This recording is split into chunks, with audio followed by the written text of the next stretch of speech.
Hello guys, আশা করি সবাই ভালো আছেন। আজকে ঈদের ছুটিতে বাড়িতে চলে যাচ্ছি। আজকে ঢাকা ঘোরাঘুরি করে মোটামুটি ভালোই লাগতেছে। একদম ফাঁকা ফাঁকা ঢাকা হয়ে গেছে, ফাঁকা ফাঁকা, অনেক গাড়ি ঘোড়া কম। দোকানপাট মোটামুটি কিছু কিছু বন্ধ করে দিয়েছে, কিন্তু অধিকাংশ দোকানপাট এখনো খোলা আছে। এখন যেতে হবে মহাখালী যদি গাড়ি না পাই তাহলে ভেঙে ভেঙে যেতে হবে গাজীপুর দিয়ে। প্রথমে ভাবছিলাম মগবাজার দিয়ে চলে যায় মহাখালী, পরে বললাম না থাক, এখান থেকে বাংলা মোটর থেকে সরাসরি ওই দিক দিয়ে মহাখালী চলে যায়।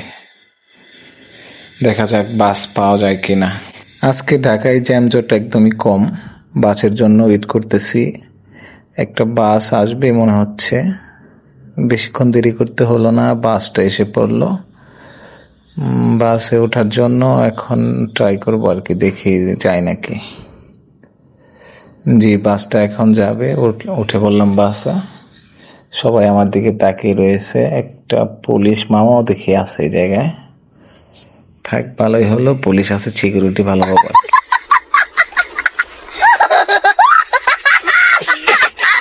বাসগুলোতে অনেক কম লোক ছিল, এবং কি সকল বাসই এখন ঢাকার ভিতরে যে বাসগুলো আছে তেমন লোকজন নাই। ঢাকার বাইরের দিকে বেশি জ্যামজট চলছে আর কি। এখন ঢাকার মানুষরা এখন অনেক সুখে আছে, এবং কি 6 দিন 7 দিন যাবত অনেক খুশি শান্তিতে, তারা মনে করবে যে বেহেশতে আছে আর কি। জ্যামজট ছাড়া ফাঁকা ফাঁকা রাস্তা পাবে। বাস থেকে নেমে হাঁটতেছি, তখন দেখি কয়েকটা বানর, মানুষটা তাদের খাওয়াচ্ছে। প্রচুর চতুর হয় বানরগুলা। ওই দেখেন দেখেন কিভাবে ধরে ওরা। হ্যাঁ, এই যে একটার সাথে দেখি আমার বাচ্চাও আছে। কয়েকটা মানুষ খাওয়াচ্ছে তাদের। সুন্দর বানরগুলা, কিন্তু অনেক কিউট এবং কি অনেক সুন্দর দেখাচ্ছে। আবার সাথে বাচ্চা নিয়ে ঘুরতেছে, মানুষের কাছে হাত পাততেছে না, কিন্তু মানুষ ইচ্ছে করে তাদের দিচ্ছে। তাদের এগুলা বাংলাদেশ সরকারি বানান নাকি শুনলাম আর কি, এই বলে আমারও খেতে দিতে ইচ্ছে করলো, তাই একটু খাওয়ালাম।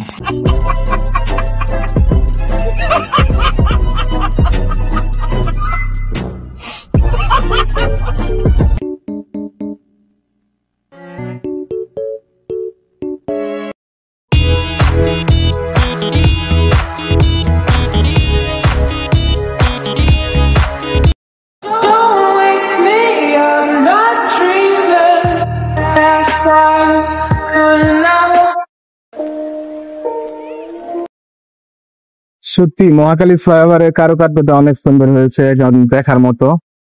সামনে একটা বিশাল বড় মার্কেট হয়েছে। তো মার্কেটে রাত্রে অনেক লাইটিং করা থাকে। সুন্দর একটা মেয়ে যাচ্ছে রাস্তা দিয়ে হাঁটতে হাঁটতে, মনে হয় বয়ফ্রেন্ডের সাথে চ্যাটিং করতেছে আর কি। ফালতু একটা বাস ছিলাম ভাই, একদম বলার মতো না। ওকে নামিয়ে দিব মহাখালী, তার একটা আমার নামিয়ে দিচ্ছে আপনার, এই দেখেন বাসটা ফ্লাইওভারের উপর দিয়ে চলে গেছে। আমি এখন হাঁটতেছি, এসে পড়ছি মহাখালীর কাছাকাছি। দেখতেছেন জিএসএক্স এর বাইক,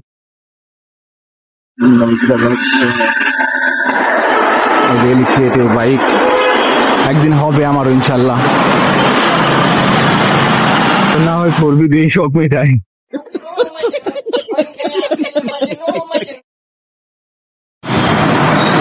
সত্যি আজকে মানুষজন অনেক কম। ঢাকা মনে করছিলাম আজকে ভিড় বেশি পড়বে, তা দেখি না, তা না, একদম ফাঁকা। ঢাকা হয়ে গেছে ফাঁকা।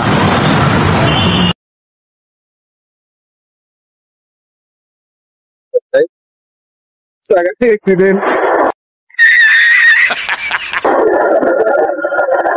দেখছেন ভাই, এরকম করে আমি একদিন এই রেল লাইনে হঠাৎ করে আসতেছি সাজাদপুর হতে, যাবো হয়ে বাংলা মোটর।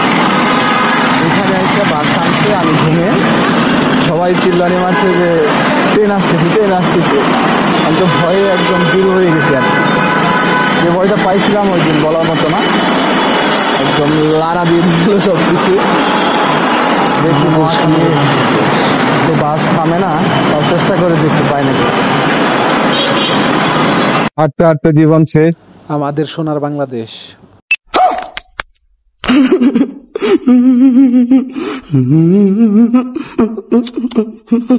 মানুষ বাড়ির জন্য রওনা হয়েছে।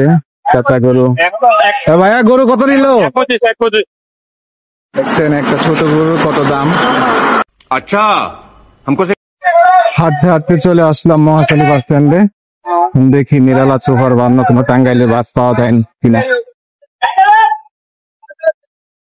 মানুষজন তেমন নাই, বাস স্ট্যান্ডে মানুষ তেমন নাই কম অনেক। মহাখালী বাস স্ট্যান্ড একদম ফাঁকা, মানুষের সংখ্যা খুবই কম। ঈদের বাজার অনুযায়ী আজকে শুক্রবার। দেখি আজকে ওয়াও, দেখি নিরালা সুপারের সিরিয়াল। আল্লাহ, আজকে বাস পাওয়া মনে হয় না সম্ভব হবে, যে বড় সিরিয়াল লাগছে। ভাবছিলাম নিরালা সুপারে যাবো, কিন্তু যে সিরিয়াল দেখলাম যে ভাই অসম্ভব। আজকে নিরালা সুপারে যেতে হলে রাত 10টা-11টা বাজবে আর কি। ভাত যখন পেলাম না, পরে ভাবলাম যে একটু জুস খাই, কিন্তু জুসের থেকে আমার লেবু শরবতটা বেশি ভালো লাগে। ও মোবাইলটা বের করে নিলাম, ভাইয়া যেন একটু ভালো করে লেবু শরবতটা আমাকে বানিয়ে দেয় আর কি। ভিডিও টিডিও করলে লেবু শরবত গুলো ভালো করে, এবং মিক্সার আছে এই জায়গায়, নানান ধরনের পেঁপে এবং কি আরো অনেক জিনিসের শরবত আছে। ভাইয়া অনেক ভালো শরবত বানায় আর কি, উনি অনেক ফেমাস লোক। দোকানটা অনেক সুন্দর হয়েছে।